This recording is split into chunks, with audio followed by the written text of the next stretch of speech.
Bula Vinaka, warm Pacific greetings to everyone who's joined in this morning, this afternoon, this evening, wherever you're joining from. It's a pleasure to have you all join us in this first global ICJAO workshop. And I hope you're looking forward to the different sessions and our speakers, our expert speakers who will be making their presentation today. My name is Labeta Seru. I am the Regional Policy Coordinator for the Pacific Islands Climate Action Network, and I'll be moderating today's workshop.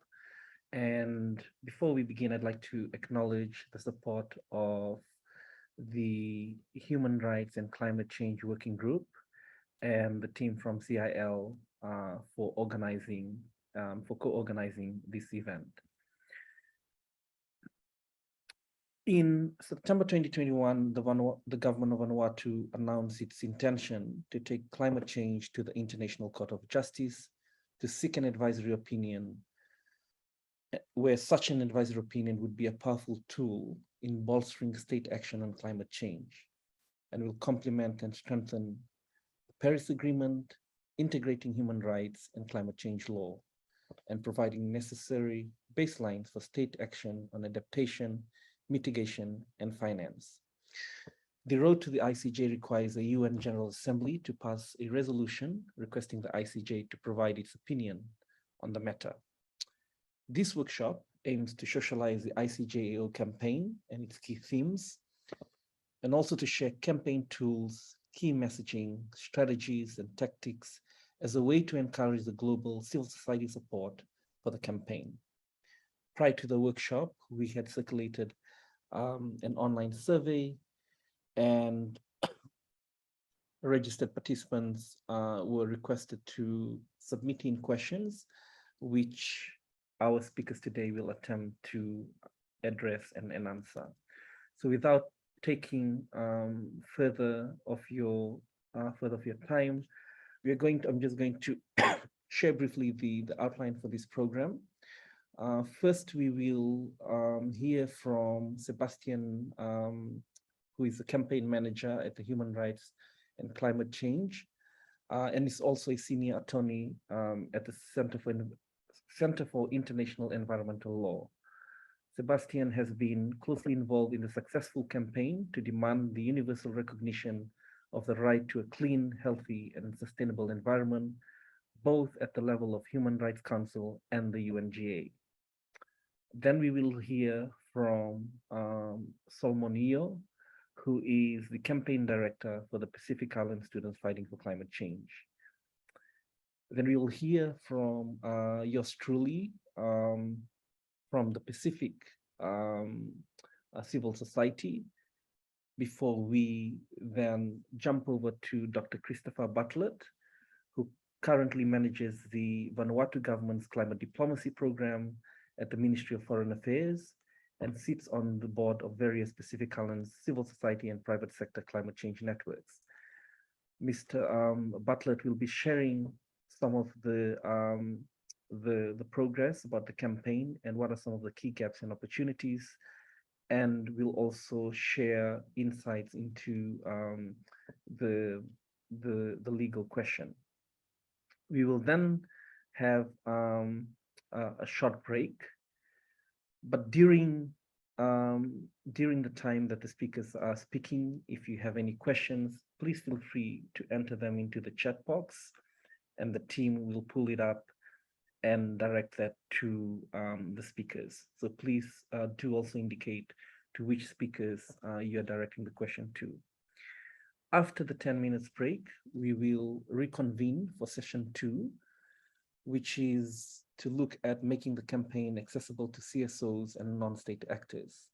We will hear from Dr. Sindra Sharma, who is the Global Policy Lead at Climate Action Network International, and we'll begin initial discussions on the gaps highlighted by governments with respect to the ICJAO campaign. We will then spend 30 minutes. We will move into breakout groups and address and attempt to answer some of the key questions, 3 key questions that we have outlined in the concept note that we had circulated by email.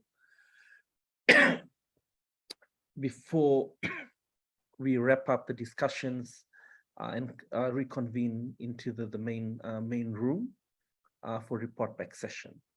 We'll then conclude with next steps and steps forward, next steps and ways forward, which will be led by Dr. Sindra Sharma. So that's the outline for our program today. Again, if you have any questions, please feel free to enter that into the chat. Without taking much of our time, I'm going to now hand over to Sebastian from the Center for International Environmental Law to speak and share about the recent campaign and initiative, successful initiative, which was on the universal recognition of the right to a healthy environment. Over to you, Sebastian. Thank you. Thank you, and good morning, good afternoon, good evening to all of you. I'll be very, very brief because I really don't want to take time away from all of the colleagues and the Pacific-based colleagues in particular who have run the campaigns that we are discussing today. But it's not usual that we can have calls like this just weeks after a historic breakthrough at the United Nations. So I just wanted to really share a message from those of us who have been engaged in the campaign to secure the recognition by the United Nations of the right to a clean, healthy, and sustainable environment for all. On 28th of July, the UN General Assembly, after decades of dragging its feet, failing to really act on the right to a healthy environment, finally was faced with the adoption or had the opportunity to adopt a resolution on the right to a clean, healthy, and sustainable environment. And the result of the vote was an astonishing success beyond expectations. 167 states supported formally the resolution and 0 states voted against. And this is way beyond everything that we had expected. This is the result of many different factors, but one in particular was the civil society engagement together with indigenous peoples and many other allies over the past 2 years to really convince as many states as possible that the time had come for this resolution. The time was outdated, like the time for the adoption of this resolution had already passed. And we finally managed to get to this point also because some small nations, in particular Costa Rica, Maldives, Morocco, Slovenia, and Switzerland, really actually resisted a lot of diplomatic pushbacks by bigger actors and really pushed through with this resolution. So the resolution was adopted in October last year at the Human Rights Council and finally on the 28th of July, so just 4 weeks ago at the General Assembly. And it has really this one simple sentence. The UN General Assembly recognizes the right to a clean, healthy, and sustainable environment as a human rights. That should have been done decades ago, but thanks to this coalition between civil society and small states, we could actually really get over the resistance of many powerful actors.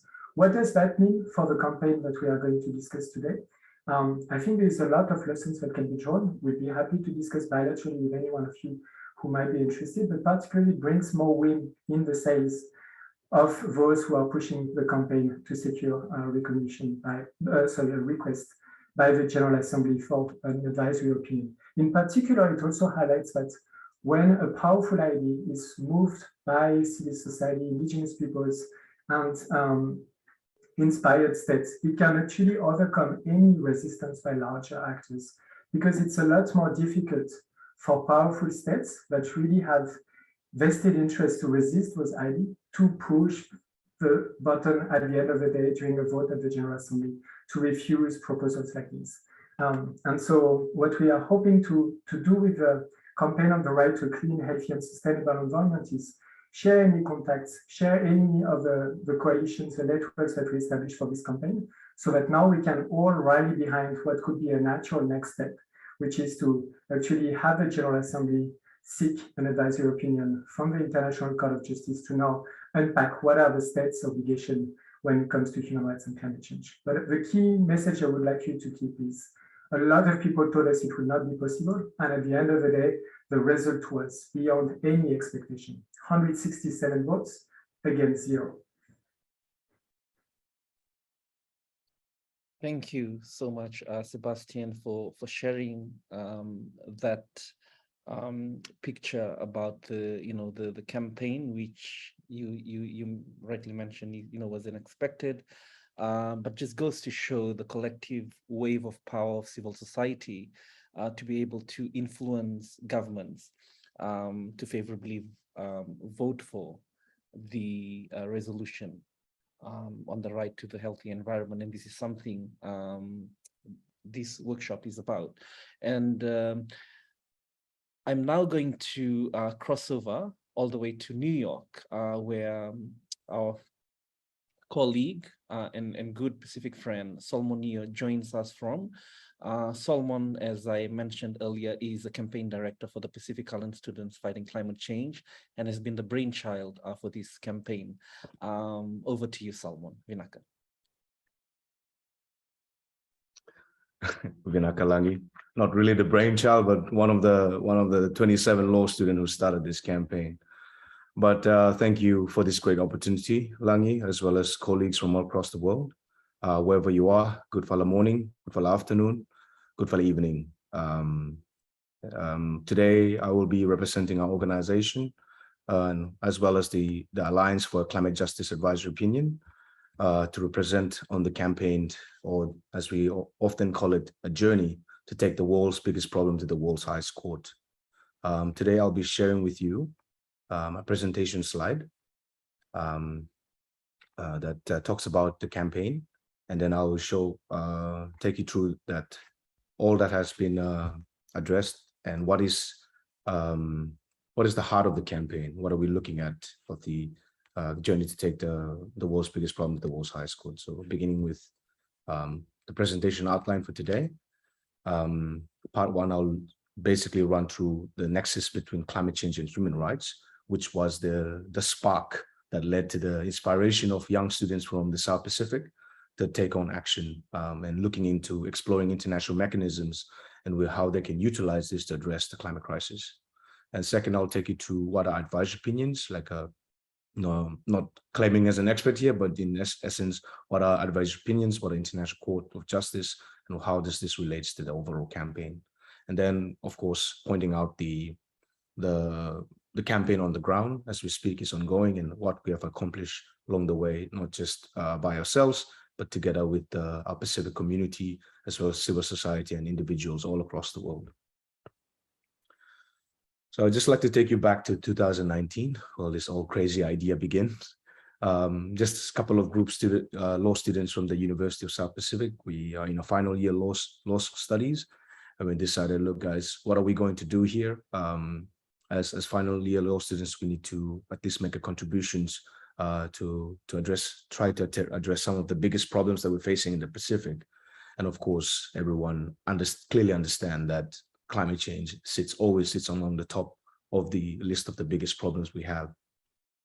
So basically, we came together and did a lot of research into what other international mechanisms are out there, or how can we utilize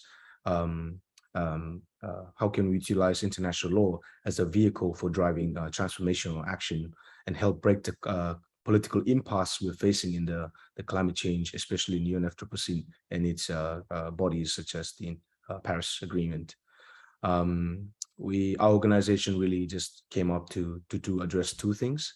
One is to take climate change and human rights to the International Court of Justice, seeking an advisory opinion via the United Nations General Assembly route, and also to educate and activate young people all across the region on the nexus between climate change and human rights, and hopefully inspiring them to take actions, I guess, as well.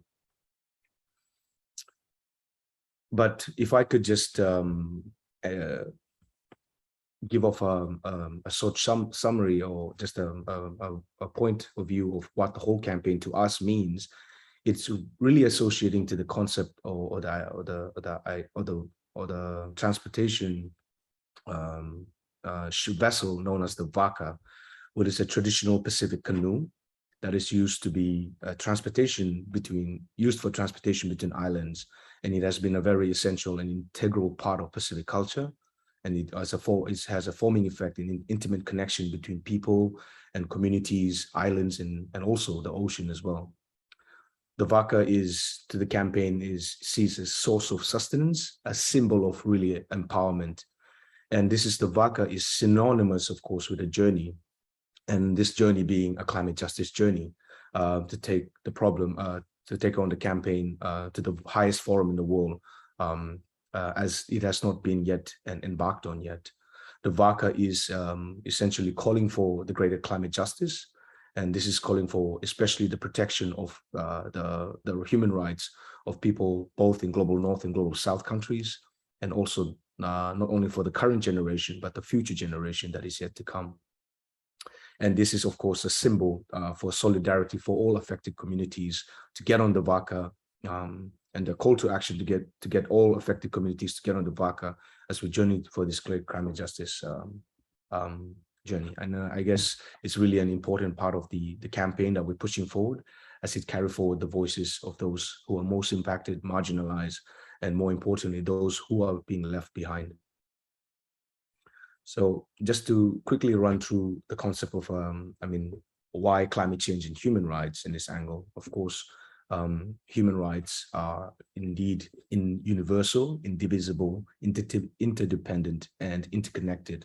I've come to my, going back to my studies, what I come to understand is if one of your rights gets affected, it has the domino effect to affect all of your other rights as well. And as we're seeing now, there's a serious problem around the world that we're seeing that climate change is now impacting, has a serious effect on human rights. As you look around the world, communities, Pacific being a prime example of how we can see a climate change is now also a human rights crisis, where it exacerbates such as pre-existing inequalities and human rights challenges that we face here, poverty and well-being, wealth inequality, gender relations, and so many countless others that we're seeing happening in the Pacific as well as anywhere across the world.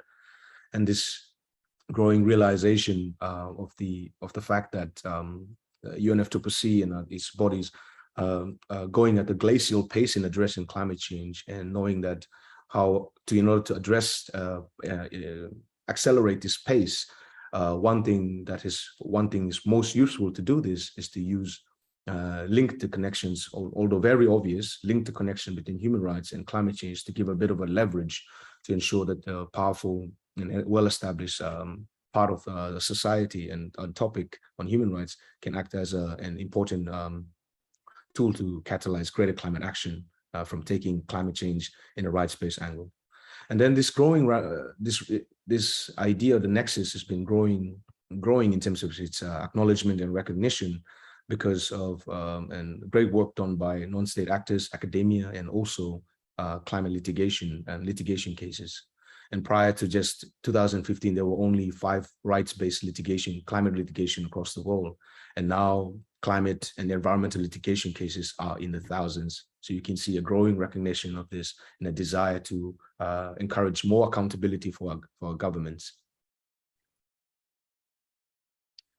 So just highlighting some few rights that are most affected. Of course, you have the right to development, right to food, available for taking an example from the Pacific, as well where farmers build gardens, and then a few months after heavy rainfall, an extreme cyclone just smashes those gardens away. People have to then plant again, and it is going through this tedious process. So this is really undermining this basic ability of people to enjoy their human rights and access to the right to food. And as well, as I've mentioned earlier, being indivisible, it has a corollary effect to other of these rights. And also one thing to highlight also is the right to a healthy and sustainable environment, although it is the latest recognition, and although not legally binding yet, but we believe also adding to this value that we see it as a waymaker for strengthening climate action and environmental action. And it has been an overdue climate change and environmental stone that has just recently been turned. And this we're hoping to see as well for the advisory campaign, because it's a very powerful tool that we can potentially utilize to inspire greater climate action. So looking at some rights. Solomon, sorry to interrupt, but I think we're always just one slide behind you that we're seeing. So Okay. I think you should take one more time. Okay, sure. Which slide are you looking at the moment? Now we're looking at rights most affected. Okay. And what about now? Now we see climate impacts, mitigation measures, and adaptation. Okay, I see. All right, so just looking at the rights that are affected, how rights have been affected, of course, through direct impacts, through climate impacts. So this is, of course, your cyclones, sea level rise, and etc. And you have mitigation measures when governments or other state bodies try to mitigate. There's also a reason that people's lives get impacted by this. A building of hydro dams or seem to be benignly good, but it affects communities as well. Adaptation measures, of course, when people, again, in case of climate relocations, when people are relocated, of course, their rights are also, of course, comes at a question mark as well. So going ahead now, why do we need a rights-based approach to climate change?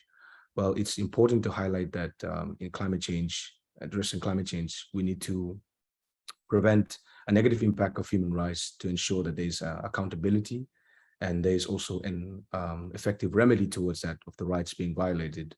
And also it's very important that through this angle, we can be able to mobilize maximum available resources for sustainable and human rights-based development, and also to ensure that there's equity in climate action.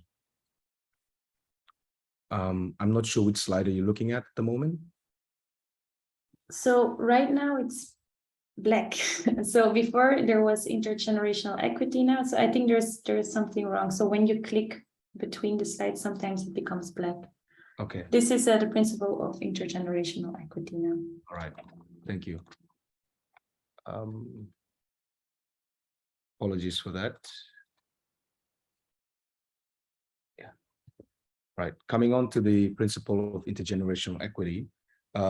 This is, of course, the heart, apart from human rights, it's the other half of the heart of the advisory campaign that we're seeking. Of course, back as we're looking at intergenerational equity, it reminds me of a story back in the colonial times, where a Solomon Islander was put before the colonial administration and asked to give evidence on land. And this person giving evidence was really disagreeing to the concept of land being treated as if it was a box that could be sold and transferred over. And he said there, he highlighted that the concept of land is not a thing that you can sell easily like that. It's really highly respected and need to be taken into due consideration in also protected and nurtured in a way that you have giving it and giving it often added value to it when we're passing on to the second generation or the next coming generation. And that has been a long recognized understanding by, I believe, many indigenous communities all across the world. But just coming to the idea of the principle of generational equity, this is, by definition, it is just and aims to distribute the quality and availability of natural resources and necessary efforts for the conservation between the present and future generations. And in the heart of the campaign, we're just trying to give at least a fighting chance for our future generation, ensuring that our current efforts in development and policies and laws the current day doesn't undermine their future as well. And of course, you can see this in principle of intergenerational equity has been highlighted in numerous treaties, international conferences, national constitution, even notably Germany, Ecuador, Bolivia, South Africa, and in multiple cases, case laws before the court. But however, this principle is still under debate whether it is a binding international law. And this is what we hope the International Court of Justice could clarify this and apply this principle in a context of climate change. Now I will take you all to advisory opinion campaigns. So just quickly running through what are advisory opinions. So advisory opinions are just, oh, this is quite difficult. The ICJ, coming to the ICJ first, it is, of course, the principal judicial organ of the United Nations, as in this campaign, we also associated to the world's highest court. And that advisory opinion has two main mandates, two primary main mandates. One is the contentious proceedings, where countries can sue other countries before the court, and other are the advisory opinion campaigns, advisory opinions. Advisory opinion is just a legal advice provided to the United Nations or a specialized agency by the International Court of Justice. It is not legally binding per se, but it does carry great legal and moral authority that can help influence decision makers on understanding what is the international law and the state obligations. And of course, these are the advice that really gives clarity to important legal questions that be put before the court. So how do we request an advisory opinion? Requesting an advisory opinion has many routes. Most common one would be the United Nations General Assembly and United Nations General Security Council and specialized UN agencies such as World Health Organization and others. The route that we're seeking at the moment is through the United Nations General Assembly. So why an advisory opinion? Because why an advisory opinion gives a more general effect, since judgments have a very contentious case have a very, as it says, contentious in nature, and only binds parties to the dispute. Whereas an advisory opinion could address issues at a relatively high level of generality, as the ICJ is also known as a general court, and leaving the while also giving the room for leaving the specifics to be worked out through negotiation. Hence, as we always try to reiterate, that the advisory opinion does not seek to undermine the Paris Agreement negotiation process, but rather to complement it as we go along.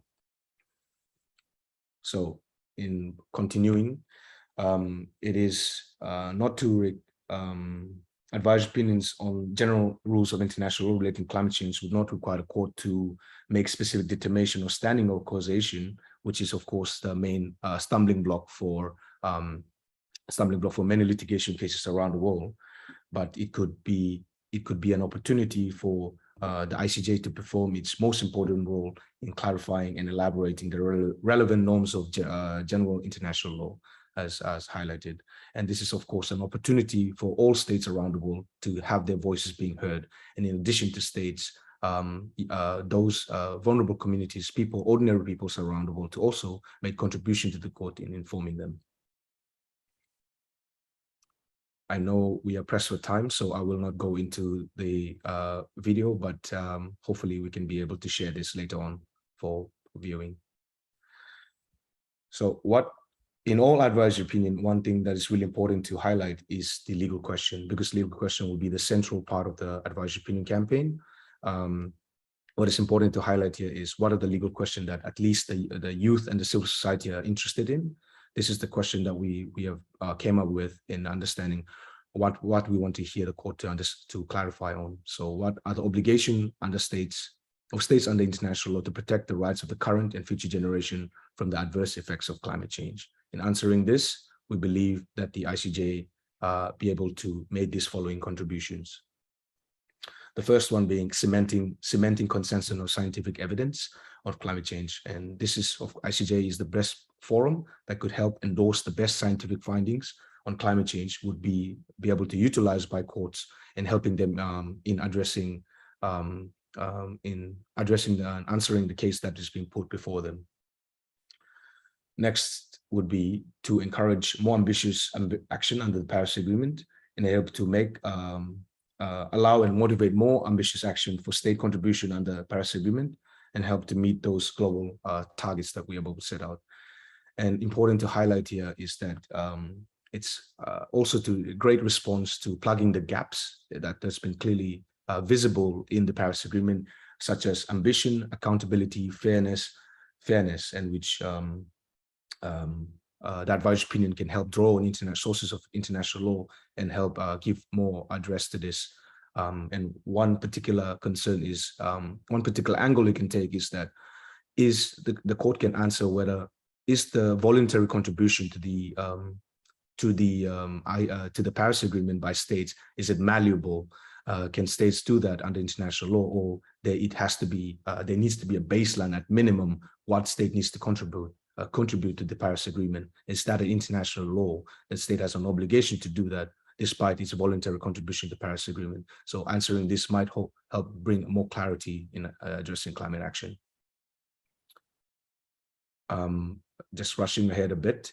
One thing also to highlight here is it is a very important tool that when answering the advisory opinion, the ICJ could help integrate the climate change law and human rights law in the sense that it gives, as I said, more leverage in taking more greater action against climate change. And by helping to clarify and develop also international law and bolster the mandate of human rights bodies to tackle more ferociously climate change. Just a quick speed run on what is the process of seeking an advisory opinion through a United Nations General Assembly. Well, beginning from us, from the Pacific, we had to secure some states to support this because as it's a state-driven process, if you're trying to take it through the UNGA route. So just recently in July, the Pacific Island Forum, 18 member states and territories have endorsed the advisory opinion campaign and are taking the lead on this and forming the resolution going ahead. Of course, you have the Vanuatu government is the lead state that is taking on and hoping to see more states support this on the ground. And going abroad now, of course, in order to secure an advisory opinion, you need a simple majority vote at the United Nations in favor of the resolution that has been tabled. So building coalition becomes very central to the campaign. So that is what, of course, Vanuatu government and civil society and the Alliance are working on in trying to encourage more governments to support this. And at a certain date, the matter will get tabled before the UNGA and all countries around the world will have the opportunity to vote for it. So this is where the simple majority needs to be met in order to get to the next stages, which is then referred to the ICJ. And then the ICJ will consider this and then deliver a judgment. So what this success would look like to the campaign.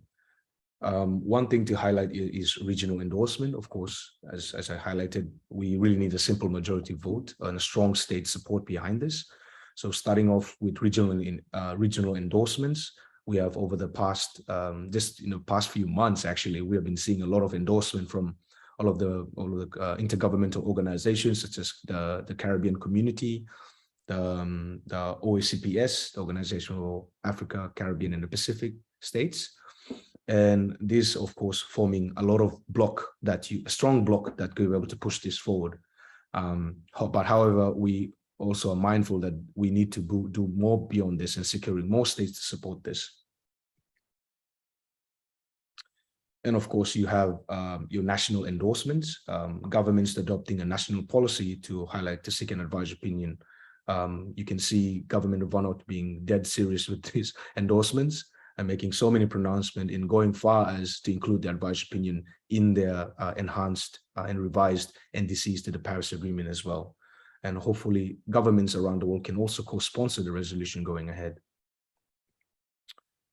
Looking on the youth and civil society work on the ground, I think for the campaign, what is really important is to highlighting the importance of the human rights narrative being the center of this, as we're trying to mainstream the idea of how can human rights be a center in when we're discussing anything that is related to climate change, and also trying to push for more civil society are working on the ground to trying to push for more psychopolitical pressure towards states and other decision makers, and of course those in power that are also very hesitant to make those deep cuts in economies and other policies that really would help advance climate action.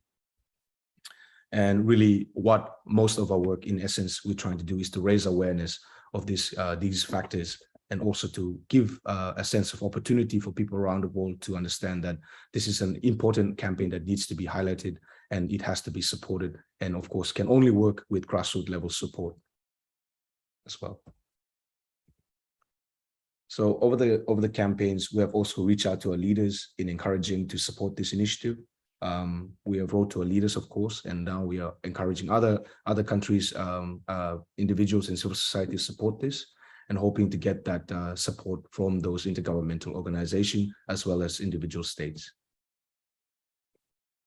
So as I've highlighted the endorsements, you can see here, this is the precise text from the communique, just this release from the Pacific Island Forum, in calling all leaders acknowledging the campaign to seek an advisory opinion, putting human rights and intergenerational equity also as key consideration.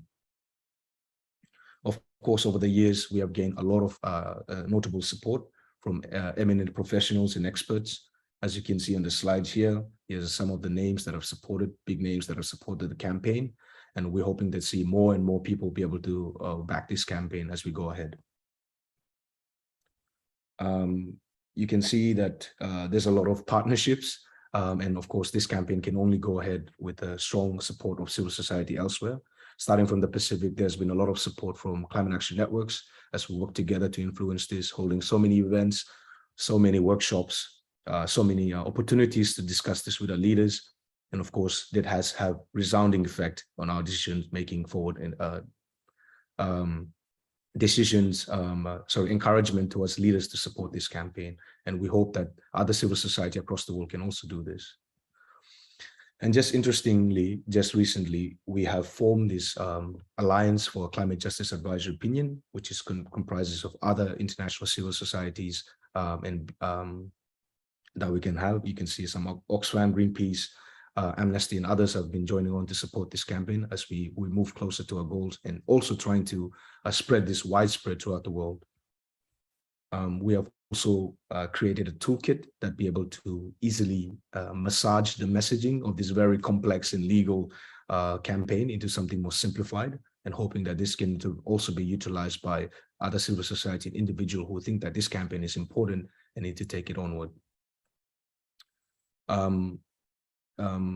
You can see here the formation of this youth-led youth network. Of course, starting from the Pacific, we understand that in order for the campaign to be truly successful, it has to go global, and especially young people around the world need to be inspired like the Pacific Island students, and also take on the leadership in trying to encourage their governments. So we formed this network together with youths from Asia, Caribbean, Africa, Europe, and South America, and the Pacific, to form the network known as the World Youth for Climate Justice, to mobilize all young people around the world who are interested in advocating for the ICJU campaign. Coming to a more latest part and where I am at the moment, the New York campaign strategy, as we are now heading towards an important time of the campaign, probably the most critical time of the campaign, the UNGA. We are hoping to seek a support here, and this is where we will make all of the key decisions we'll make as a leaders who will eventually come to New York and vote, have an opportunity to vote on the campaign. So the main objectives of what a campaign, we're developing strategies as civil society supported by the Alliance on the ground here, is really trying to demonstrate a strong public pressure to show that it's not only governments that are behind this campaign, but there's a strong civil society and youth voices that are backing this. And also building the momentum from the Pacific of states, as we can see the great campaign that we have did, as well as the support from our governments. We hope to see that this can also be replicated in elsewhere in the world to encourage leaders as we go forward on this campaign. And really trying to unite climate movements. Of course, this will be the boiling pot for all climate networks, organizations, individuals interested in climate change coming to meet for this important, especially next month, which is September, Climate Week and UNGA opening, hoping that we can come together to understand that this campaign, yes, it's coming from the Pacific, but it's of your interest as well, as it's all encapsulating all other efforts. If you work on climate change and environmental justice, or you truly believe that there needs to be climate justice, this campaign is the tool. Is the tool that we desperately need to still yet to tap, as it's been long overdue. And we really need to, and by addressing through this campaign, we can achieve so many things on climate action as well. And also really trying to socialize the campaign with people who are coming here and for them to bring it back home as well to mainstream the campaign. Just an interesting idea that we're thinking of at the moment. We want to go beyond the waka as a symbol, more like and also like a physical representation the world can see as well. So at the moment, we are currently planning the logistic of building a traditional vaka in New York, a 24 by 24 foot traditional vaka, but hoping that it can sail during the ICJ proceeding, that it will be the second phase, hopefully next year or the following year afterwards. So you can see the roadmap, just simply, this is a planning logistics of how we're going to achieve this. And boat builders from the Pacific will be coming here to build a vaka, and we can use this as an opportunity also to raise awareness on the campaign. And hopefully when it sells to the Netherlands in Den Haag, where the ICJ is situated, we'll be able to utilize the vaka as a tool also to raise awareness on the campaign. And just rushing a bit ahead, we have other actions upcoming as well, such as the flotilla action. We're planning a public demonstration on the water in front of the Statue of Liberty, and also having some couple of side events to explain more in detail, and also joining in for the organizing with Fridays for Futures on the climate demonstration that is taking place on the 23rd of September on the ground, hoping that the advisory opinion, and have included the advisory opinion as a key demands from the New York base of FFF to the leaders around the world.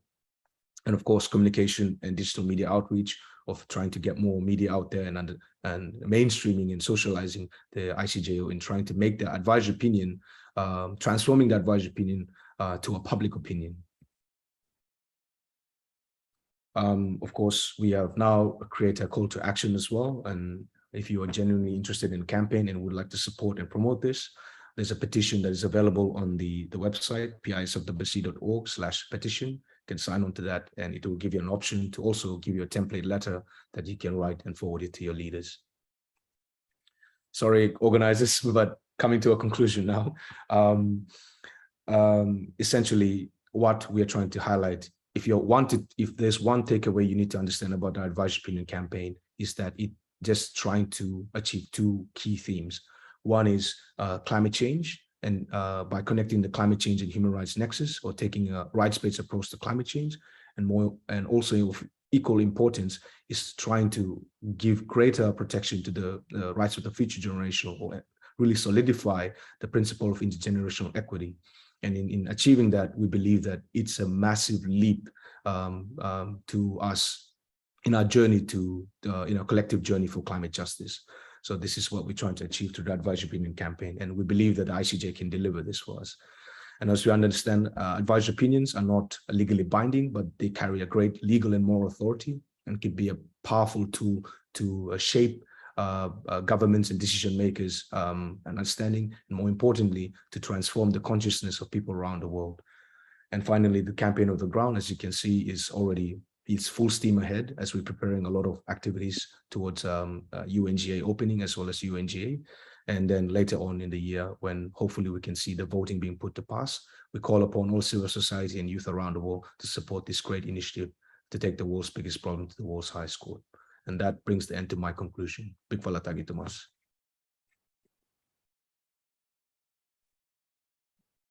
Vinakabakalevu, thank you so much, Solomon, for sharing this journey of the campaign, of how 27 law students from the Pacific have generated this groundswell of support to pursue climate justice through this ICJO campaign, and also for sharing the background about advisory opinions and it being an effective tool to catalyze climate action and ambition. Now, I'm going to, it offers a good segue to probably share about the Pacific civil society and why they are in this campaign, why they're supporting this campaign. So I'll briefly take 3 minutes of your time. And basically for the Pacific, as a small island, prominently small island developing states, we have a, we've been at the front lines of climate change, despite the fact that we contribute the least to the climate crisis. We are seeing communities having to relocate. We are seeing communities having to experience prolonged periods of droughts, ocean acidification, tropical cyclones are frequent, that are becoming frequent and more intense.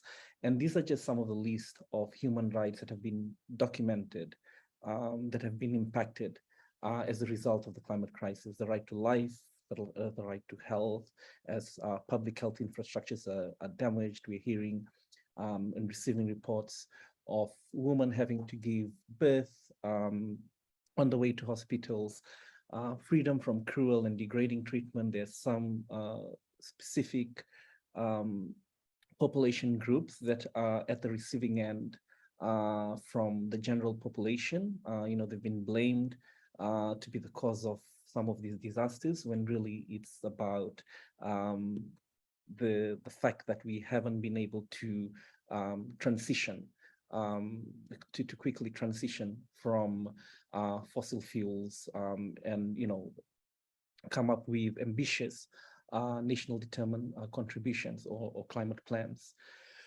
The right to equality and freedom from discrimination, the right to housing and sanitation if houses are damaged.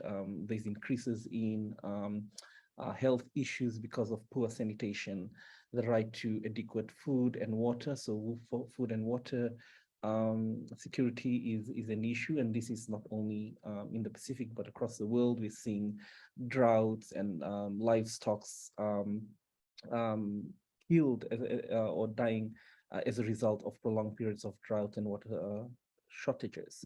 Right to social security schemes, and this is specific to, this is still slowly starting to see this in the Pacific, where governments who do not have the financial capacity to rebuild and rehabilitate and recover from some of the climate impacts, are having to transfer those costs to the people to access their social security, pension funds, etc.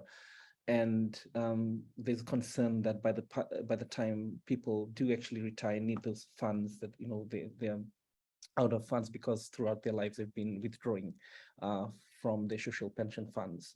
The right to health, the rights of children, as children are out of school for prolonged periods of time. There are often times where children do not get back into the education system as a result of the losses that have been sustained by their families. The rights of persons with disabilities. There's a lot of there's a lot of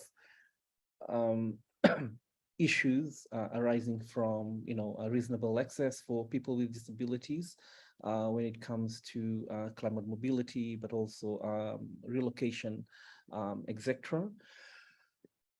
And of course, the protection of and ownership of property and land ownership, and also looking at cultural rights. So as people are relocating, we're seeing some of the non-economic losses and damage, where we are unable to recover some of these cultural losses. Why the Pacific civil society is supporting this global campaign, the 6th assessment IPCC reports shows concerning trends for the Pacific region and also for small island developing states in the coming decades. And of course, with this increased climate impacts, we're going to see direct impact on how the rights of communities and people are being undermined.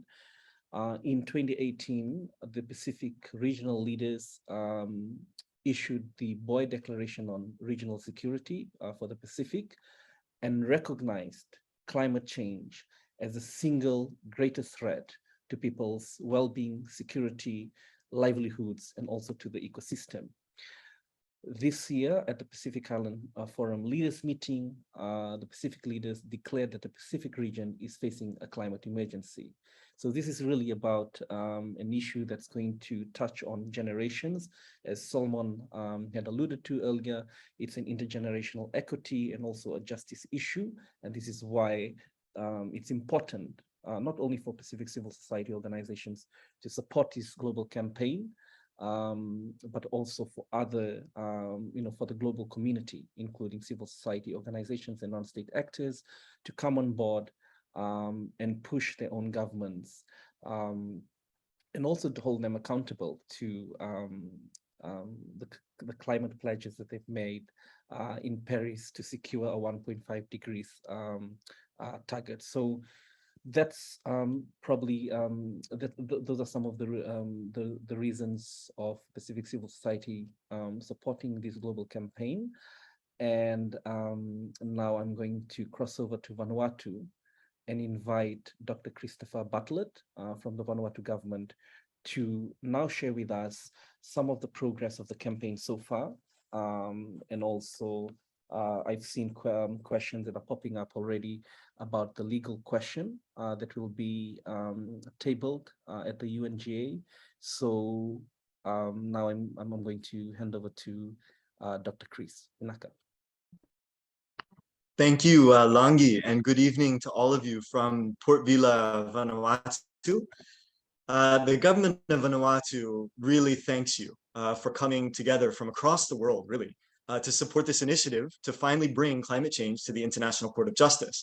And I can't emphasize enough the fact that as we're meeting right now, Vanuatu and all of our nations are in the midst of a climate emergency. And it appears that there is no end in sight. Fossil fuel emissions continue to rise, along with the deep suffering of our people.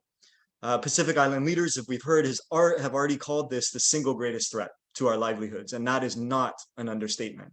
And the truth is that after 30 years of climate change negotiations, the emitters are not acting in good faith. They are not responding to the warnings of climate scientists. They are not investing the finance that's required to change the trajectory towards resilience, and they are still delaying and deferring action. And this is unacceptable. So it is absolutely time for a new approach to pursuing ambition, one that actually holds emitters accountable for the deep, sustained, and socially just emissions cuts that are required now and not later. So I don't need to remind this group that 1.5 degrees is not a goal. It is the bare minimum that's required to ensure the survival of people across the planet and the survival of the people in the Pacific Islands. And all states have to do everything they can, rich or poor, global north, global south, everyone is required to meet those ambitious goals. And that is why Vanuatu is stepping out.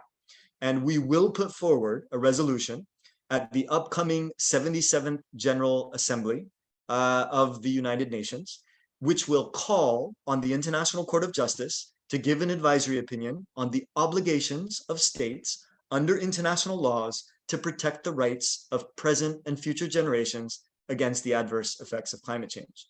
Now, the actual resolution, the draft language, is being worked on by more than 20 champion nations from each geographic region who are very carefully crafting the text that will consider the range of international treaties and conventions related to not just climate change, but human rights, the environment, and of course, principles of common law.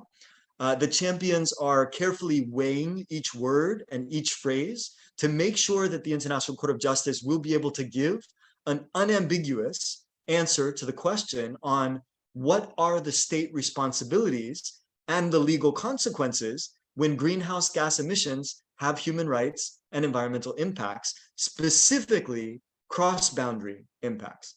And the champions are also confirming the language right now that will likely be the most accessible and acceptable to the widest group of UN member states so that we can get that simple majority. So necessarily, we're keeping the draft very close to our chest at the moment so that we can avoid any potential blockers from already starting to use their diplomatic influence to weaken the language or to reduce support. So when the 77th session opens, which will happen on the 13th of September, our group of champions will request to the presidency that the ICJ climate resolution will be put under an existing agenda item that already has a date and already has a title. Very soon thereafter, in October, we will start what are called the informal negotiation process with all parties, which means in October, the resolution will become fully public to the world. During those informals, member states will have the option to give their feedback and make suggestions to the draft resolution, which the ICJ champion countries will, of course, and in good faith, consider comprehensively. Then the final resolution will be tabled sometime after COP27, sometime between, say, December and February, where representatives of the states will vote yes to send the question to the International Court of Justice. And so Vanuatu is confident that we will reach that simple majority. We're not only confident because of the incredibly historic and successful resolution on the right to a healthy environment, which happened just 4 weeks ago. And we're also confident not only because we have had dialogue with sitting judges on the International Court of Justice who have confirmed that they are ready and willing to address a question on climate change, but we're particularly confident because Vanuatu has received formal endorsement for this pathway from the leaders of the countries in Africa, the Caribbean, and of course, the Pacific. So right now, officially, we have endorsements from 79 countries. So we're very close to that simple majority threshold. But turning those endorsements into actual votes will take a supreme effort from really all of us over the coming months. And you, civil society partners, are essential. So what the government of Vanuatu asks of you specifically right now is threefold. First of all, if you can reach out to your national government counterparts, all governments everywhere, directly or indirectly, make them hear about the ICJ pathway from you, their constituents. Make them understand that youth, women, people with disabilities, LGBTQIA+, indigenous peoples, and other demographics simply cannot continue to accept the current state of negotiations that are heavily skewed to the benefit of the emitters. They're purposefully slow and they're not enforceable. Let them know that international law can and will provide the climate protections that we're demanding. And let me be clear that we are not proposing to abandon the Paris Agreement. Rather, we're expecting that this advisory opinion from the International Court of Justice will actually motivate states to fulfill their NDC commitments and upscale their pledges to a level that keeps us well below the catastrophic damage of 1.5 degrees. So when you speak to your governments, make sure that you emphasize that the ICJAO will strengthen the Paris Agreement. Okay, second request is that you build your narratives around human rights. And we've had outstanding articulation of the direct linkages between human rights and climate change from both Solomon and Langi. And if you're still not clear, have a look at the 30 articles of the Universal Declaration of Human Rights, all of which can be linked to climate change impacts. And what's clear is that human rights violations have clear and enforceable consequences under international law. And so Vanuatu and other ICJ champions really need this human rights climate narrative to reach both the general public, but also to decision makers, so that climate change is not a scientific, technical issue that's devoid from people's lives. And finally, the request to you is that you get really involved and build your knowledge and understanding of the International Court of Justice, which tends to be a space that not many people are familiar with, and really confused about what the International Court of Justice can and cannot deliver. So we've heard, for example, from Solomon, that the ICJ advisory opinion is not a court case. This is not climate litigation. The advisory opinion will not result in any winners or losers. There will be no awards of damage. No nation will be named or shamed. The advisory opinion, the legal clarity, may or may not be used, but certainly it will set a new global legal benchmark on the required actions to reduce fossil fuel emissions to prevent human rights violations.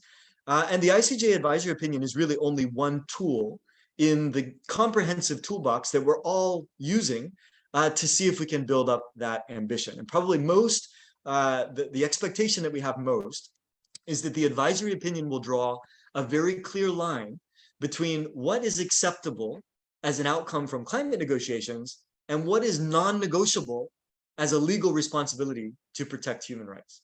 So the next phase, after we get through this current General Assembly vote, is when we actually go to the International Court of Justice. And that comes with a whole nother set of requests that the Vanuatu government and our champion countries will make to you. This is where all nations will have the opportunity to actually go to the court and make submissions and give the evidence to the judges so that they can provide the advisory opinion. And at that stage, after the vote, this is when we can use all of the support that you can offer, gathering evidence, doing research, the legal support in drafting those submissions. This is really when all countries of the world can come together in an action-oriented way at the court itself. So friends, I will humbly continue to ask for your global support, and I'm just amazed to see the number of people on the call. Thank you so much to those in Africa, Latin America, I see Southeast Asia, and finding out how you can get very directly involved in convincing your governments that we need their vote at the General Assembly coming up this year. The time is now, and you absolutely have in Vanuatu an ally for climate justice. So thank you very much again for attending this workshop, and I wish you all luck in your deliberations on how you can get involved. Thank you, Chris, for that powerful energy, and also for the leadership of the Vanuatu government to take this initiative to the highest court, and also for outlining the process of seeking this advisory opinion from the formulation right through to the moment it's being tabled and voted. Now, before we're going to take a break, I'm just going to open up the room. If there's any questions, we'll probably have time for two questions for any of the speakers before we take a break. And so I already have a hands from Sohan. Please go ahead, Sohan. Yes, I have no question, just a message from Bangladesh. And we met in COP27 with these campaigners. So already Bangladeshi parliamentarian chair Sabrina Mahmoud expressed solidarity with this motion, and he made the UN representative of Vanuatu and expressed solidarity. And our academician Professor Salimul Haq wrote a op-ed, and recently the UN Human Rights Commissioner Michelle Bachelet was visited Bangladesh, and she met with us, and we pushed for this ICGO, and the UN Special Rapporteur will visit it next month in Bangladesh. So we will visiting in climate impacts area, and that visit will share this ICGO.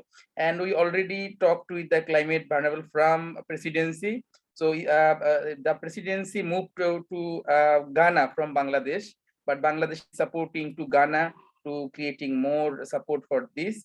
So I think in next future, we can work together CVF and other issues. And you know, in next April 3rd, 23rd will be the global climate strike for loss and damage. So we think we can mobilize young people around the world to get support for this cause. Thank you. Thank you so much, Sohan, for your intervention and also for your support in mobilizing and also pushing for your own government to support the ICJO. The final and the second and final question is from Lucky.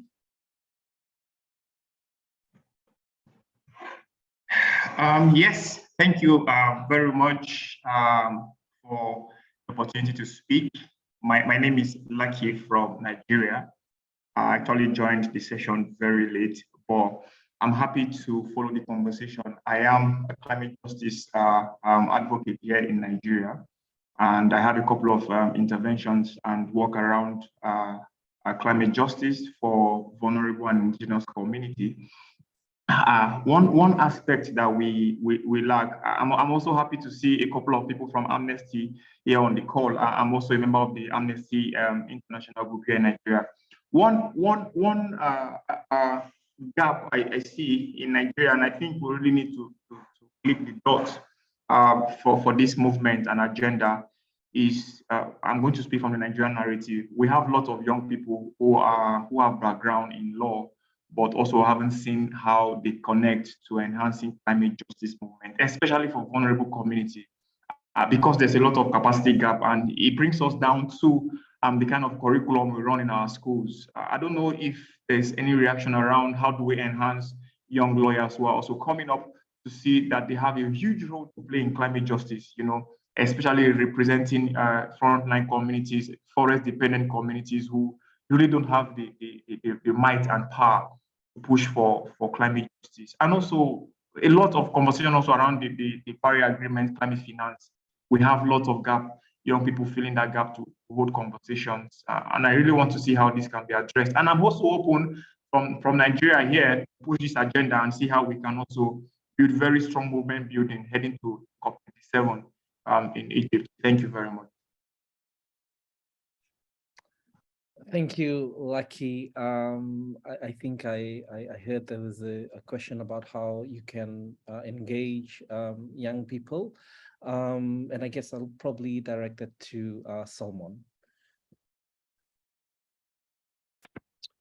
Thank you so much, Lucky, for your questions. I think it's very, at the presentation I highlighted, if you really would like to get in part of the global campaign of young people around the world to support this, that we're very happy to highlight that we now have starting to have a very strong African front of the World Youth for Climate Justice, who are currently mobilizing and pushing and encouraging their leaders in the African region. I would happily, if you could reach out to me in my email, I would happily be interested to introduce you to them. I'll put my email in the chat. Hopefully you can reach out to me. I'll connect you to them. You'll be able to get with the team and hopefully mobilize and work together to raise support, as Chris has highlighted, and encourage your leaders to support this. Going beyond that, at COP27, of course, we'll do our best to bring a lot of our youth presence and members to COP. And hopefully, if you're there as well, we'll be able to mobilize, work together on this, on the ICJO campaign, but also not only on the ICJO campaign, other things if you're interested to share as well. Thank you, Thomas. Solomon, before I let you go, there's one final question that's coming from the chat, and this is, so the statement reads, I love the Vaca Flotilla idea, just wondering if there are ways in which we can scale up or involve a wider range of activists in this. Do you have any response to that? Thank you. Of course, it's as you can see, this is something that would be, some people saying that might be in the Guinness World Book of Record. This is going to be the first attempt in trying to sail a vaca, traditional vaca, from New York all the way to Netherlands. We have given great reassuring just earlier this evening, well, it's morning now, so yesterday evening, about the builders from Fiji, who are very confident that their vaca can be able to traverse this vast distance and carrying forward the important task, taking on the big burden of taking the voices to the ICJ, literally taking the voices to the ICJ. We'll be shortly in time, we'll be calling for your support in trying to promote the ideas. We're trying to raise a lot of fundraising to be able to get the funds to be able to kickstart the work on the ground in getting the vaca builders here to start work on it. Of course, not just on fundraising, and trying to promote the narrative as well of the vaca idea. So if you can reach out to my email, I'll be happy to share with you the concept of the vaca and its nexus to the ICJO campaign. So happy to share that with you all. Ta. Thank you, Salmon. And that concludes our Q&A time. And now we're going to take a 10 minutes break, and then we will reconvene for the most important part, which is to discuss strategies, share tools, but also to discuss in different groups some of the ways in how your own organizations or civil society organizations, in your respective countries, can really add to the groundswell of support that's already building up. So we're going to take a 10 minutes break, and then we'll reconvene again at, sorry, my time is 5:15. So we're going to reconvene again in 10 minutes time. Thank you.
Thank you, everyone. I hope you enjoyed your short break and managed to get some tea or some snacks or water. We're now going to resume with the session for workshop today, and I know that time is really catching up really quick on us. So we're going to start with session 2, which is to making the campaign accessible to CSOs and non-state actors. And we have with us today Dr. Sindra Sharma, again, who's the Global Policy Lead at Climate Action Network International. And she will be leading us into some of the initial discussion on the gaps that they've been highlighted by governments, and also about some of the work that Kenny International is leading with respect to this particular ICJO campaign. So I'm now going to invite Dr. Sindra to begin. Thank you. Pinakalagi, thank you so much. It's a real pleasure to be here with all of you today. So I'll get right into it because I know we are a little pressed for time. So we heard explicit support to the initiative has been declared by the heads of governments of the Caribbean community, or CARICOM, as well as the organizations of African, Caribbean, and Pacific states. As we heard from Christopher, this consists of 79 members. And in July, the milestone of the Pacific Forum leaders, which endorsed the recommendation to call on the UNGA for a resolution requesting, and I quote, the ICJ to provide an advisory opinion on the obligations of states under international law to protect the rights of present and future generations against the adverse impacts of climate change. And in their communique, they also stated that they looked forward to close collaboration in the development of the specific question to ensure maximum impact in terms of limiting emissions to that critical 1.5 degrees, but also including obligations of all major emitters, past, present, and future. So there are some clues here on what may appear as red flags, but before for some countries, but before we go into that, this was a milestone because it also includes developed countries of New Zealand and Australia. And it's a great sort of show of solidarity and strength as well in terms of messaging. Now, because the nature of this campaign, where the question at the moment is guided and the diplomatic push is guided by Vanuatu and its selected champion countries, these are more diplomatic conversations. We at CAN, with the community, have a very different reach, and we've been engaging in some power mapping to understand where the blockers may be, and also inferring some of the questions that may arise. And the way we've been doing this is by looking at other precedents in voting on issues around human rights, but also wider. And the most recent and complementary of processes that we can turn to is, of course, as we heard from Sebastian earlier, the right to a healthy environment. So we also hear that the resistance, as this would be a collective ambition process, would naturally come from carbon majors.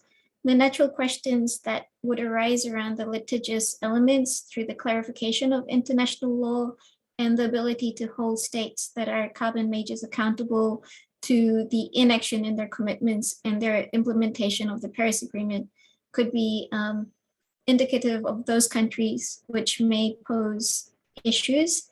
However, we saw that only 8 countries abstained from the right to a healthy environment vote, and we saw some developing countries raise even though they didn't vote against it, they still raised the issue of common but differentiated responsibility, which they found was lacking in the language.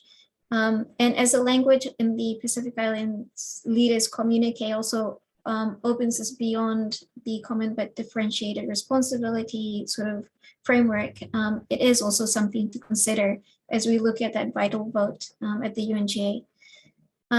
Now, we see this also playing out in a very disruptive way in the processes within the climate regime. This includes the negotiation around the summary for policymakers text of the IPCC, and issues under the UNFCCC processes, which includes the ambition raising mechanisms, one of which is the negotiations around what was agreed at COP26 as an ambition raising work program called the mitigation work program. So we see developing countries stepping away, we see developed countries stepping away from this notion of historic responsibility.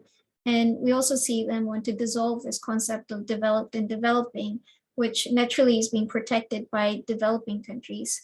So this could be, again, something problematic when talking about the advisory opinion on climate change. It is very good to have the endorsement of the African, Caribbean, and Pacific regions. However, again, as Christopher mentioned, endorsement does not always reflect a vote. So there's a lot of work to be done through civil society to ensure that the pressure and momentum turns those 79 countries that have endorsed into an actual vote. And then there's not that far to go, right, to 97. Now, the campaign has been very clear that this is not about litigation, reparations, and so forth. And indeed, the Pacific Islands Leaders Communique also noted that the initiative is consistent with and complementary to regional efforts and ambition, and noted that an ICJ advisory opinion is non-binding, but may change the course of current negotiations and also boost commitments. So we see already 38 countries, including EU member states, have declared a climate emergency. And so we can look at how the ICJ advisory opinion can complement some of these obligations and policy spaces that already exist nationally. Some of the other questions we are hearing from the CAN nodes and members is that there is a lack of understanding on the sequencing and what an advisory opinion actually entails. And we also heard that it's now time for us to educate ourselves so that we can educate them as well. So again, we do not have the exact nature of the question and the mechanisms that may play out. And this is another question that we're hearing from members as well and nodes.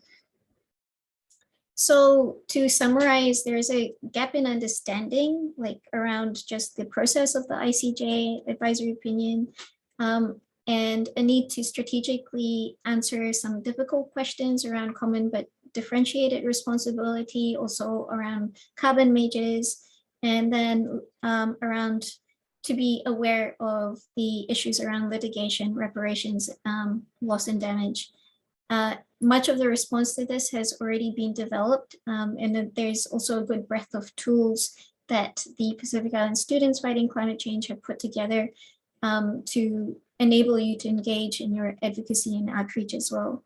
So also briefly, at CAN, we've been mobilizing our nodes and members to facilitate the outreach and advocacy of the campaign, with nodes engaging nationally with foreign ministers to clarify what is being asked and what needs to be done, which is basically a yes vote at the UNGA at this stage. Whilst also we've been organically including the messaging of this campaign in our higher level positions and submissions as well. So for instance, if there is a submission request to through the process of the UNFCCC, then we include the ICJ in there as well. We also escalated at recent relevant events, facilitating bilateral deeper dives and ensuring the ICJ advisory opinion and the clarity on how it is a complementary process to the Paris Agreement and climate action and ambition generally is better understood. And we've done this through recently high-level events at the sidelines of the UNFCCC subsidiary body meetings, and we will continue to do this through to COP27, which will be the final big push sort of moment around the campaign as well. And we'd be looking to engage and align the global community around this, and we'll share resources at the end of this call to ensure that you can all get on board and and yeah, be a part. So with that, I'll finish. Thank you, Angie. Vinaka, thank you so much, Sindra, for sharing that. And I hope for participants that has sort of provided some background and context about the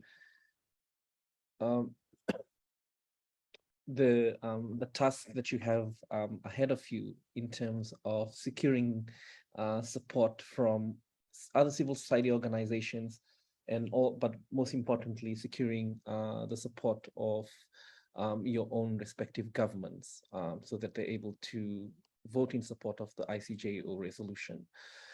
We are now going to move into the breakout groups, and I'm sure the technical, the support team will enable the breakout rooms now. So we have 3 breakout rooms that will focus on 3 specific questions. The first breakout room will focus on how can we get the ICJAO mainstreamed into regional human rights and climate change discussions in the global south outside of the Pacific, but also in the global north countries.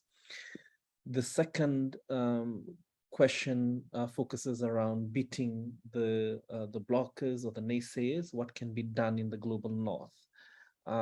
So the first breakout group will be facilitated by CIL, and the second breakout room will be facilitated by Ken International.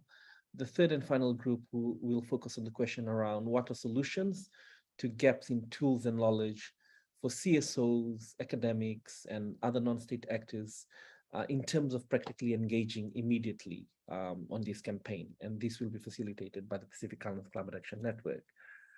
The breakout room should be enabled, so you should see that. I will enable them in 1 second. Maybe just we should first agree on what time we need to come back to plenary before people start leaving.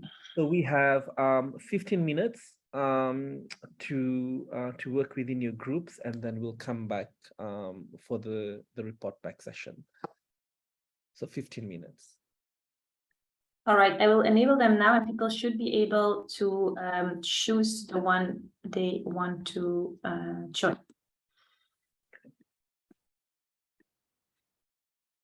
Okay, so the breakout rooms are now enabled.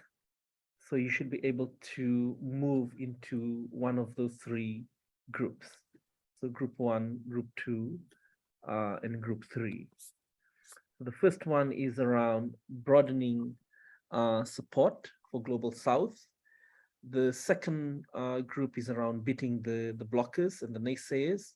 And the third group, which is, and the third and final group is around tools and knowledge for CSOs.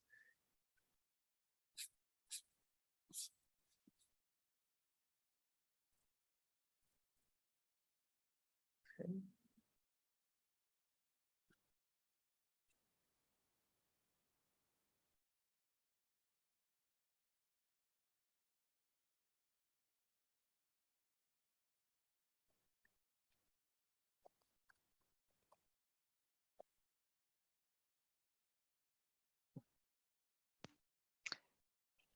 How do we see the breakout rooms? Leanne, are you there? I can. She's already in the breakout room. To find the breakout groups, you need to go to more, the 3 dots at the bottom of your Zoom screen. And then there you will have breakout rooms, and you can select from it.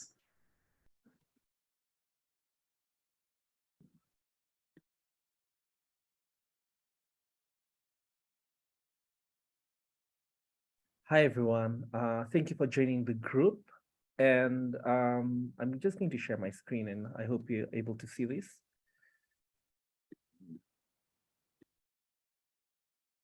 Can you see the screen? Yes.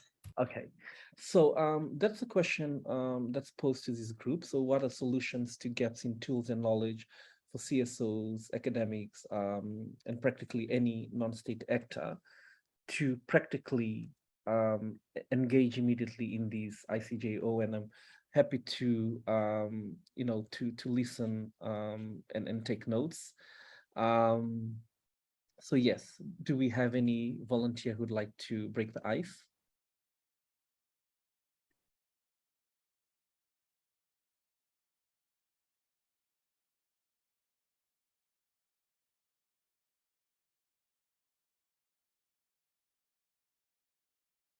Perhaps I'll ask first if you're able to understand the question about what are the solution to gaps in tools and knowledge for CSOs to practically engage immediately. So one of the things that we've been hearing from civil society organizations where we've been socializing the ICJO campaign is that they want to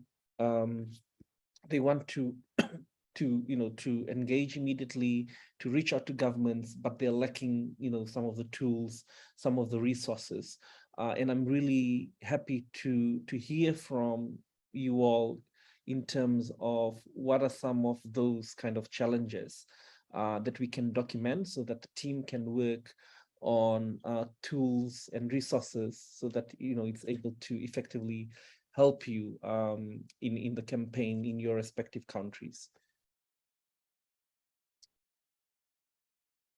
Do we have any volunteer?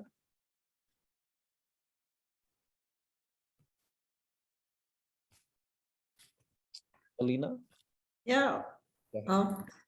Sorry, Rod, you raised your hand. Do you want to start? Okay. Okay, so maybe, Yeah. okay, Rod, and then, yeah. Go ahead, Rod. You're muted at the moment. If you're able to unmute, thank you. Hi, Rod Goodbun from Oxfam Australia. Thank you for the opportunity.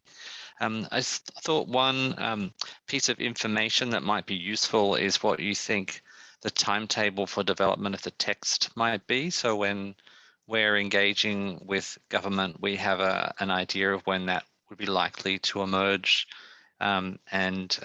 Obviously, some governments, including our own, their position will be dependent, their ultimate position and voting position will be dependent on the text. So having an idea of when that might emerge would be useful to also to plan our timing of engagement. For that, I've put down the timeline for the for the legal question, probably to be shared widely with civil society organizations. Anyone else has any points to offer?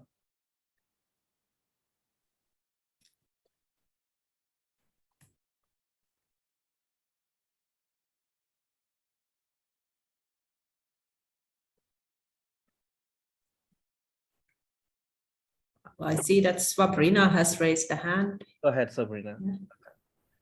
Thank you. My name is Sabrina Mahmoud from Kenya.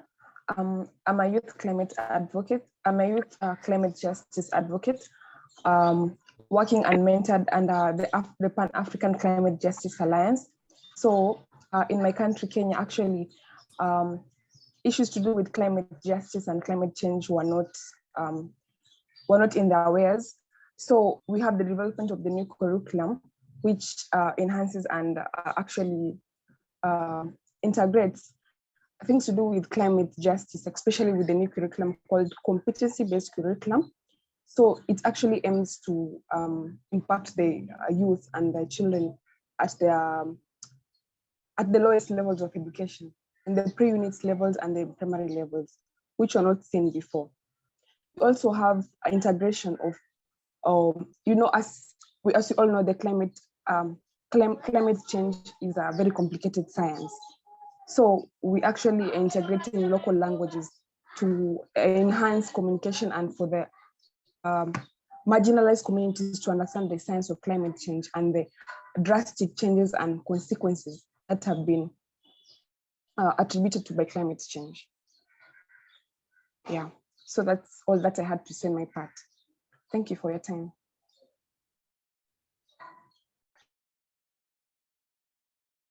the need to adapt the tools and resources and the information that's being disseminated into local language. Anyone else would like to add on to the discussion? There's two participants who's raised their hands. So I see Elena, and I think Sabrina. Thanks. I'm Elena from Amnesty International Finland, so quite the other side of the world. And from my point of view, even though I work quite closely with climate issues, today was really like the first time I heard about this whole campaign. So maybe, so I'm not really familiar what kind of tools and materials there are already available.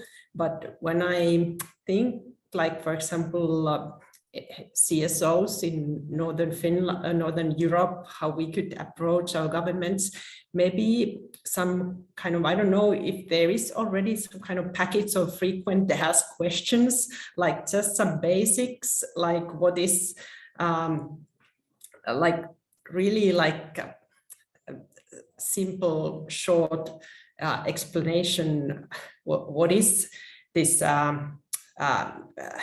International Court of Justice advisory opinion about, maybe some preparation for some questions that may come up from the government representatives, because this is quite a complex issue, and that's I think that is kind of the main obstacle for many CSOs to actively work on this.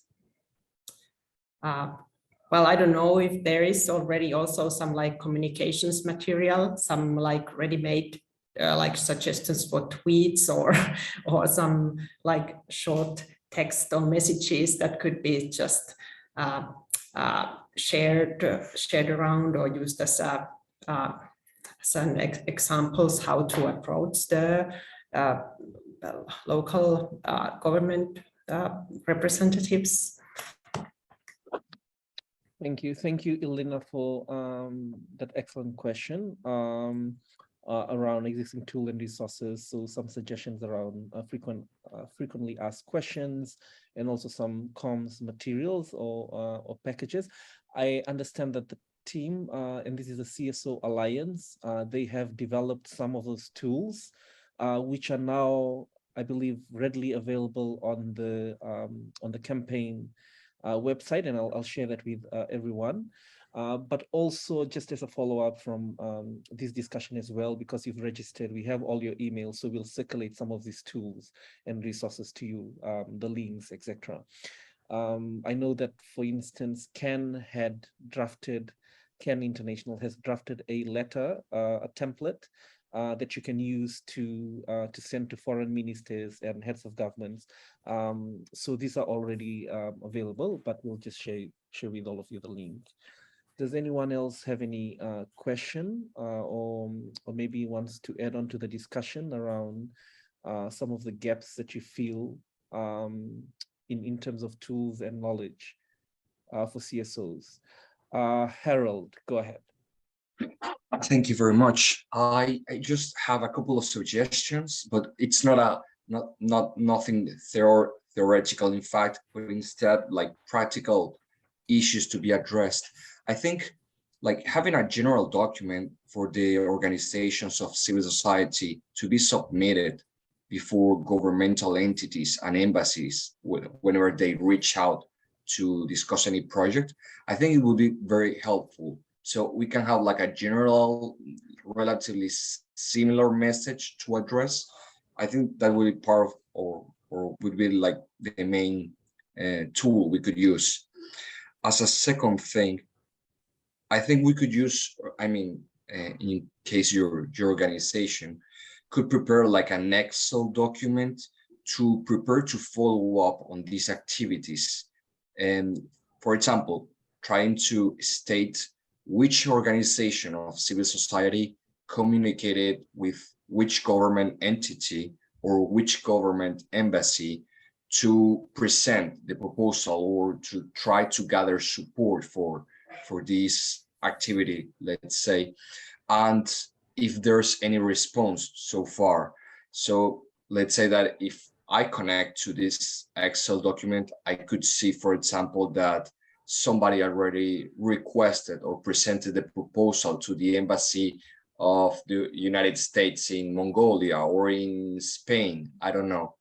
And if there's any response so far. So I think that way you can avoid to have like double crossing the responsibilities or something. And as a third thing, I would suggest if you could provide the contact of a liaison officer of your organization or something. So any organization that wants to join this campaign or to gather some support could directly contact somebody to have access to this document or to see how can they support. In my case, I just got informed of this initiative through Twitter, so I don't know exactly who can I talk to in this case. And I think that's so far what I can suggest. Thank you, Harold, for those very useful suggestions. I've added those into the documents. So a general document, you know, that sort of outlines some of the consistent language that that you can use as you interact with, you know, with the various key actors in your own countries. Also the tracker Excel document to capture some of the bilaterals that's happening, meetings, and also take stock of what have been the responses. And finally, a directory of contacts of civil society organizations that are engaged in this process and, you know, who are willing to work in partnership with others. So does anyone else have any final point? I think we are coming, we have a few more minutes, I think about 2 minutes left. Does anyone have any other final thoughts or comments? Sorry, I had one, probably one question. I mean, this workshop has been very useful. So if anybody wants to share this to internally in its organization, in my case, I work in a human rights NGO. If there's any chance that you are going to share the recording, so you can like actually share with the rest of the team, because of course we took notes, but probably this is the best way, considering that there's all the material exposed, the full ideas and stuff. I understand that that could be sensitive, but I don't know if you could like cut the most important parts so it can be shared something. That's it. You, Harold, I've also included that, and I think that's the whole idea of recording this session is so that we can share the recordings with participants who are able to join and those who are also were unable to join. So we'll definitely do that. I think that wraps up the discussion from this group. So thank you so much, everyone, for all your valuable contributions. And now we're going to move back to the main room. Thank you. Naka.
Thank you, everyone. I believe everyone's moved back to the main room, and all the breakout rooms have closed.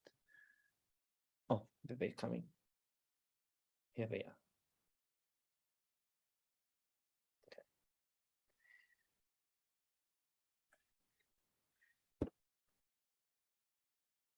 Thank you, everyone. I hope you all had some really, interactive and then also robust discussions in your respective breakout rooms, and you've also been able to identify a one of your team to report back.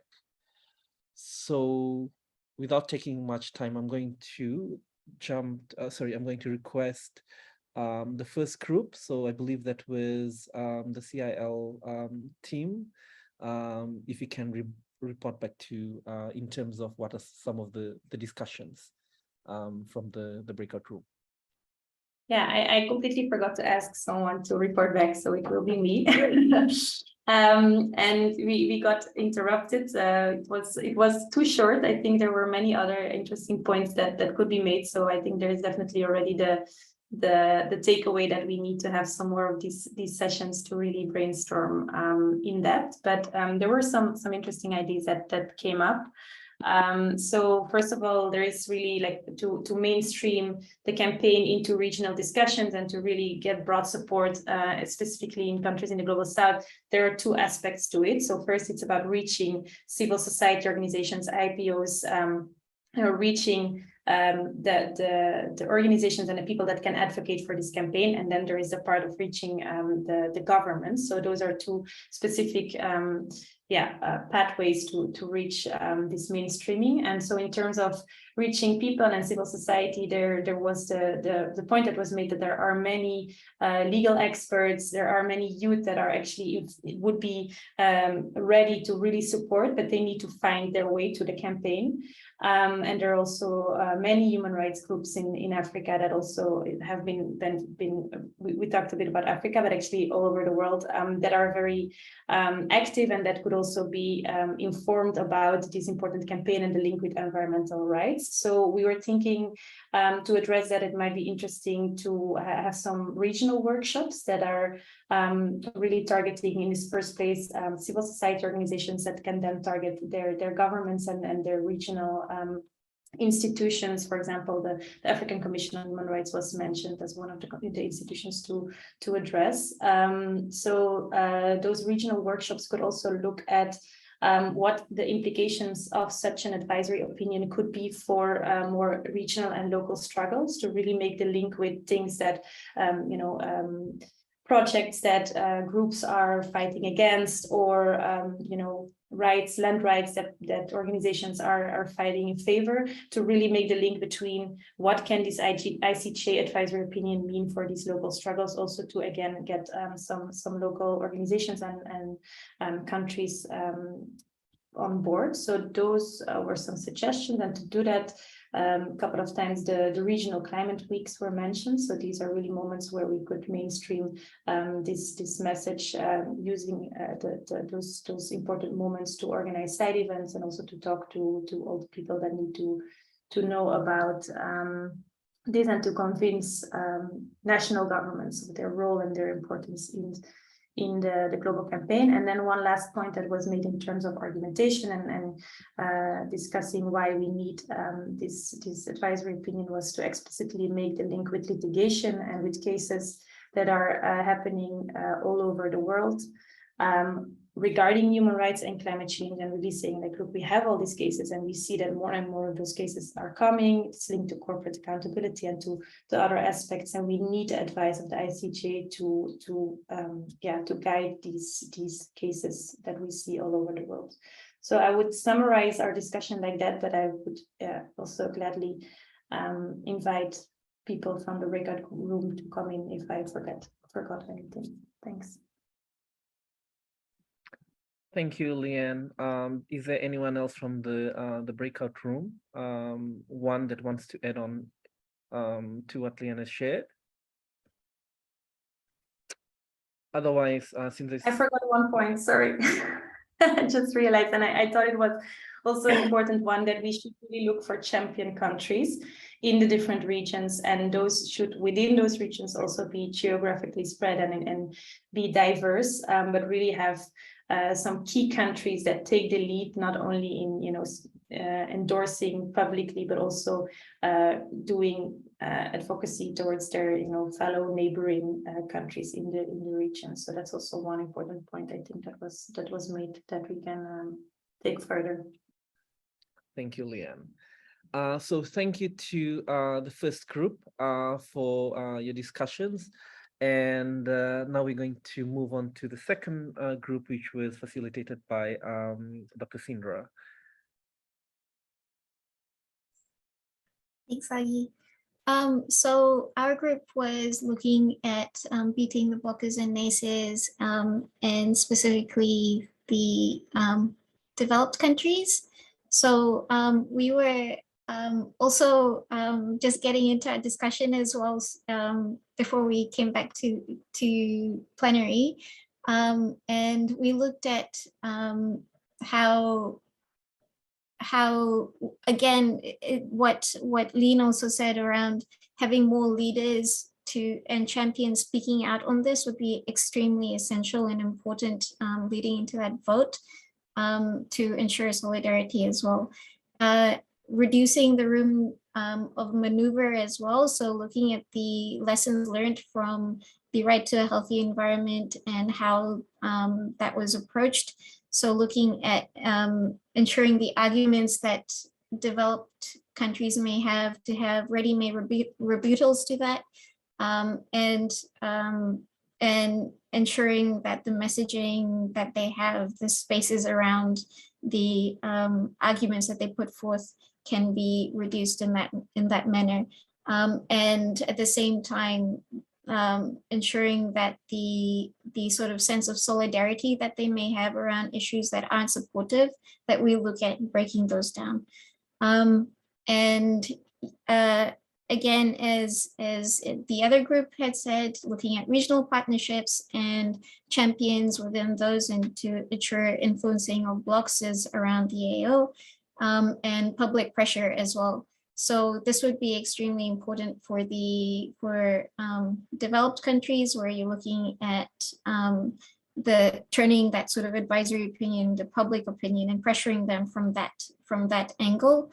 So through presses, public messaging, and ensuring that we can convince national governments in that manner through public pressure. And we had also started discussing whether it is necessary to think about moving, in the time that we have left, moving developed countries that may not be on board, or if we should focus on those countries that are already on board. We didn't come to a conclusion to that, but it was something we had started talking about. So I'd invite anyone else from our group to come in and share their thoughts as well. Thank you, Sindra and team, for sharing those. Is there anyone else from the team that wants to add on to Sindra? Otherwise, in the interest of time, we are now going to then move on to the final group, which is group 3. And so I'm going to share some of the discussions from the group. And in terms of some of the solutions to the gaps in tools and knowledge, one of the things that was discussed was the need to share the timeline on when the legal question will be finalized, and the whole process. And Chris had mentioned that a bit when he was doing his presentation, until it's tabled and voted for. Just because so it's useful for civil society organization in their planning, as well as they having conversations with their governments. The other is to make the tools and the resources available in local language, so adapting that to local languages, so that civil society who do not necessarily speak English are able to use it in their own language to mobilize and to advocate for the ICJAO campaign. Finally, there was a question around existing tools and resources. If we have, suggestion to have a frequent asked question, available so that civil society organization can access that, because there's bound to be questions that would come from some of the target groups, and they just want to be informed already. And if there's any comms materials or those comms packages that can also be shared, like tweets, Facebook messages, that would be useful as well.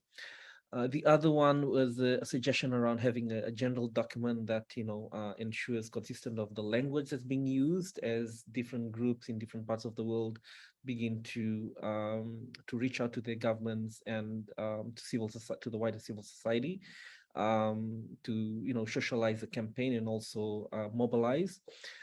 Finally, not finally, the other suggestion was around a tracker Excel document to capture some of the bilateral meetings, the meetings that civil society organizations are doing in different regions, and what have been, just taking stock of what have been some of the responses so far.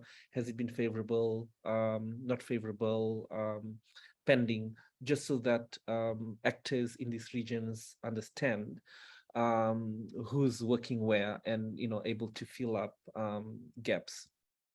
Finally, lastly, is the directory of contacts of civil society organizations that are interested to work on these, that can be shared with everyone else, so that they can reach out for support and explore partnerships in terms of elevating this campaign.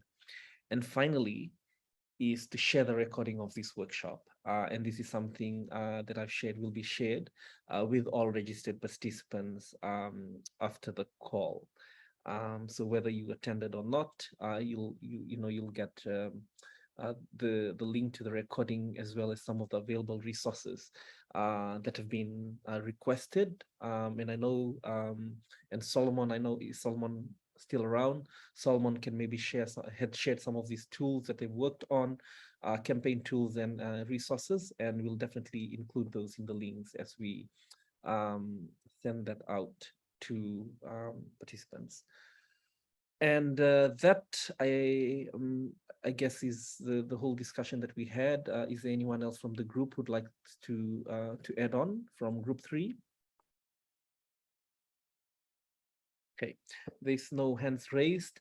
I guess we are over time already, so I'm now going to wrap up this session. So thank you everyone for all your valuable contributions in the various breakout groups.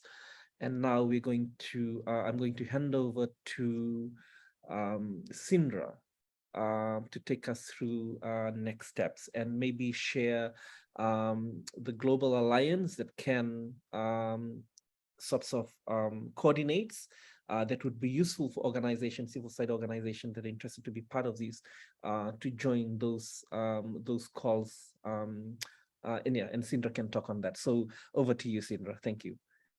Thanks, Aggie. So I'll be as brief as I can. So we have a momentum built already, as we heard, from the adoption of the right to a healthy environment resolution. Small nations really raise the stakes and push through with a message. And this is now not a big pivot with 167 again, for and 0 against. We heard from Sebastian at the beginning of the session, and we believe that this can be repeated at the UNGA for this resolution. So the collective wave of power of civil society to influence governments is evident, and we want to turn this call for an advisory opinion into a public opinion, and we need everyone to get on board the VACA and journey to the highest court in solidarity with our brothers and sisters in the Pacific. We heard the call from Christopher as well to reach out to your governments and emphasize how the ICJAO will strengthen climate ambition and the protection of citizen rights as well. So also to speak about the nexus of human rights and climate change, and to build our knowledge and understanding of what an advisory opinion is. We also encourage you to link with the Pacific Island students fighting climate change, youth mobilization as well. And regardless of where you are in your complete campaign, so please sign up using the link that I've put in the chat. And this is to be included in the CANI Coordinated Global Alliance.